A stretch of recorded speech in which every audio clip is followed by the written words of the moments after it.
எல்லாருக்கும் வணக்கம். இன்னைக்கு நம்ம குமரி ஃபேஷனோட ஓனர் ஜெரி நம்ம கூட இருக்காங்க. அவங்க கடந்து வந்த பாதை, கஷ்டமான தடங்கள் என்னென்ன அனுபவிச்சு இந்த மாதிரி பெரிய பிஸ்னஸ் ஆரம்பிச்சாங்க அப்படிங்கிற ஒரு இன்ஸ்பைரிங்கான ஸ்டோரியை தான் அவங்க கிட்ட கேட்டு நம்ம தெரிஞ்சுக்க போறோம். வணக்கம் ஜெரி. வணக்கம். சொல்லுங்க, எப்படி உங்களுக்கு இந்த மாதிரி இவ்வளோ பெரிய கடையை ஆரம்பிக்கணும்ட்டு அந்த ஐடியா, அந்த இன்ஸ்பிரேஷன் எங்க இருந்து வந்துச்சு? எல்லாமே மார்க்கெட்டிங் தான் ப்ரோ. நான் மார்க்கெட்டிங்கில் இருந்தனால அதுலேருந்து அப்படியே வந்தது தான். மார்க்கெட்டிங்கில் இருந்து 1 இயர் ஜேர்னி பண்ணனால அந்த நெக்ஸ்ட் ஐடியா மார்க்கெட்டிங்கில் பிஸ்னஸ் பண்ணலான்னு ஒரு மோட்டிவ். எங்கே பார்த்தாலும் உங்கள் குமரி ஃபேஷனோட ஆடு தான் ப்ரோ. இன்ஸ்டாகிராமை திறந்தாலும் நீங்கள் தான் வரீங்க, யூடியூபை திறந்தாலும் நீங்கள் தான் வரீங்க, எங்கே பார்த்தாலும் உங்களோட பேர் தான் ப்ரோ இருக்குது. எப்படி ப்ரோ இவ்வளோ தூரத்துக்கு ரீச் ஆனீங்க? அதே போல் அவங்க கேட்ட கேள்விகள் என்னென்னா, எப்படி பிராண்ட் ஆனீங்கன்னு கேட்டாங்க. இவ்வளோ சிம்பிளான சின்ன மந்தில் இன்னொரு ரீசன்னா மார்க்கெட்டிங் வச்சு நான் ஃபுல்லாக லேர்ன் பண்ணியிருந்தேன். என் ஃப்ரெண்ட்ஸு எல்லாரும் சொல்லி தந்தாங்க. அதே மாதிரி சின்ன சின்ன விஷயங்கள் தான் நான் ஃபாலோ பண்ணேன்.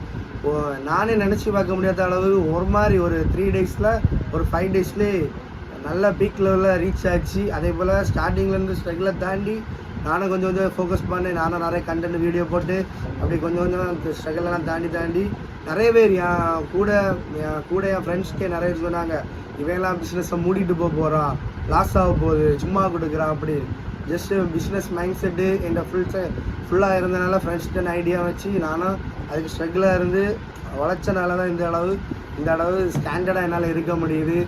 ஏன்னா இந்த பிஸ்னஸ் பண்ண யங்ஸ்டர்லாம் நிறைய மோட்டிவ் இருக்கான், ஆனால் பண்ணலான்னு ஒரு 5 லட்ச ரூபா கையில் இருக்கான். ஆனால் நெக்ஸ்ட்டு பண்ண ஒரு தைரியம் இருக்காது.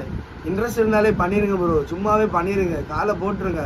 ஒரு டைலாக் சொல்லுவாங்க, கடலோட ஆழம் தெரியாமல் காலோடன்னு சொல்லுவாங்க. நீ ஃபஸ்ட்டு உன்னோட காலை நீ ஒரு இதில் விதைச்சாதான் அது வந்து அடுத்தடுத்த படி என்ன பண்ணணும், எப்படி பண்ணணும். இந்த பிஸ்னஸை பொறுத்தவரை எனக்கு ஒரு எஜுகேஷன் கிடையாது, ஒன்றுமே கிடையாது. ஜஸ்ட் மார்க்கெட்டிங் ஐடியா இருந்துச்சு, ஃப்ரெண்ட்ஷிப் இருந்தாங்க.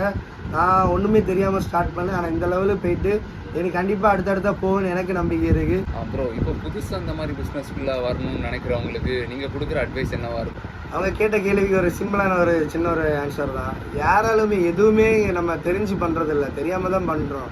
நீங்கள் இன்ட்ரெஸ்ட் இருந்தாலே உடனே பண்ணிடுங்க, அவ்வளோதான். எனக்கு ரொம்ப டிலே ஆகிடுச்சு, ஆனால் நான் பண்ணிட்டேன். ஆனால் இப்போ ஸ்டெடியாக இருக்கிறேன்.